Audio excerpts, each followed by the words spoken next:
Hi, നമുക്കിന്ന് കുറച്ച് ദുപ്പട്ടാസ് പരിചയപ്പെടാം. ഇപ്പൊ നമ്മൾ പരിചയപ്പെടാൻ പോകുന്നത് ഒരു ചന്ദേരി സിൽക്കിൽ വരുന്ന മെറ്റീരിയൽ ആണ്. ഈ ദുപ്പട്ട ഗ്രീൻ ആൻഡ് ബ്ലൂ ആണ് വരുന്നത്. ഇത് നമുക്ക് ദുപ്പട്ടയായിട്ട് യൂസ് ചെയ്തില്ലെങ്കിലും ഒരു കഫ്താനൊക്കെ ആയിട്ട് ചെയ്ത നല്ല ഭംഗിയായിരിക്കും.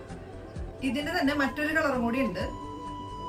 അടുത്തത് വരുന്നത് ഒരു യെല്ലോ, പിങ്ക്, പീച്ച് എല്ലാ കളറും കൂടെ മിക്സ് ചെയ്തൊരു കളറാണ്. കഫ്താനായിട്ട് മാത്രമല്ല, നമുക്ക് ഏതെങ്കിലും കോൺട്രാസ്റ്റ് ആയിട്ട് ഒരു ടോപ്പ് ആൻഡ് ബോട്ടത്തിന്റെ കൂടെ അത് വെയർ ചെയ്താലും നല്ല രസമായിരിക്കും. ഇനി വരുന്നത് ഒരു മൊഡാൽ സിൽക്ക് മെറ്റീരിയൽ ആണ്. ഈ ദുപ്പട്ട അത്യാവശ്യം നല്ല നീളമുണ്ട്. 2 സൈഡ് ഇടുന്നതായിരിക്കും എപ്പോഴും നല്ലത്. മൊഡാൽ സിൽക്കിൽ തന്നെ നമുക്ക് മറ്റൊരു കളറും കൂടെ വരുന്നുണ്ട്. ഇത് നല്ല സോഫ്റ്റ് ആണ്. ഒരു മെറൂൺ ഷെയ്ഡാണ് വരുന്നത്. ഇതും നല്ല വീതിയുണ്ട്. അത്യാവശ്യം നമുക്ക് 2 സൈഡ് യൂസ് ചെയ്യാനും പറ്റും. ഇപ്പൊ നമ്മൾ ഈ കാണിച്ച ഈ ദുപ്പട്ടകൾ ഏതെങ്കിലും ഇഷ്ടപ്പെട്ടെങ്കിൽ നമ്മളെ നേരിട്ട് കോൺടാക്ട് ചെയ്താൽ മതി.